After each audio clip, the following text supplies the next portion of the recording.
ఇప్పుడే జీ5 app download చేయండి. చూడండి మీ ఫేవరెట్ టీవీ షోస్ ఎప్పుడైనా ఎక్కడైనా. దర్శన్ శరణ్యాని హనీమూన్ కి పంపిద్దాం అనుకుంటున్నాను.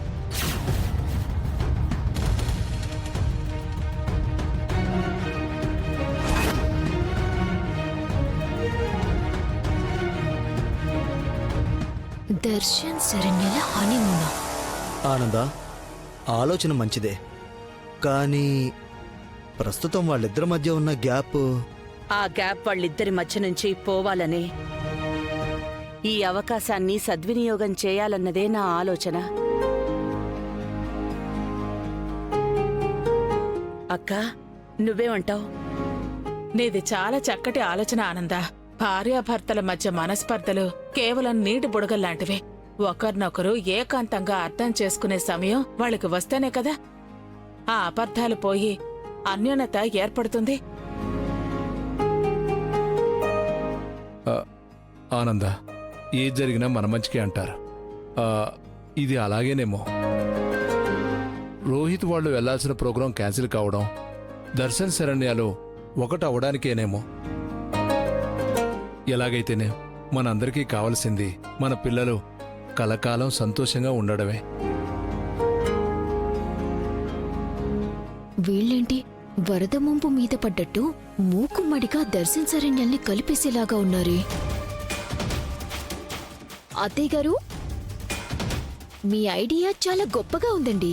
కాకపోతే ఒక సామెత ఉంది కదా, గుర్రాన్ని ఏటి వరకు తీసుకెళ్లగలము కాని నీటిని తాగించలేము అని. అంటే ఈ మాట తప్పుగా ఎవ్వరూ తీసుకోవద్దండి. కళ్లతో అందరూ చూస్తుందే నేను చెప్తున్నాను. అలాగే మొన్న శరణ్య రాసిన ఉత్తరాన్ని బట్టి ఆలోచిస్తే మనమేం చేసినా వీళ్ళిద్దరి మధ్య గ్యాప్ మాత్రం ఏమాత్రం తగ్గించలేమేమో అని నాకే కొంచెం టెన్షన్గా ఉంది అత్తయ్య గారు. శరణ్యని మరిది గారు అసలు ఒప్పుకునే పరిస్థితిలో లేరు కదా అని ఈ 2 రోజుల్లో కూడా నేనింట్లో గమనించింది ఇదే. నీ భయం, బాధ నాకర్థమయ్యాయనన్యా. ఈ విషయంలో నువ్వేం టెన్షన్ పడకు. దర్శన్ను నేనొప్పిస్తాను కదా. శరణ్యా, అమ్మ శరణ్యా,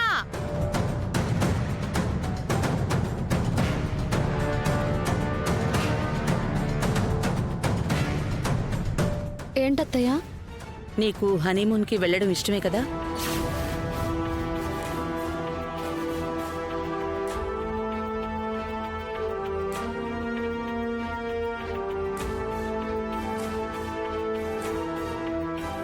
అత్తయ్యా, అది చెప్పు శరణ్య, ఇష్టమే కదా? నాకు ఇష్టమే అత్తయ్య గారు.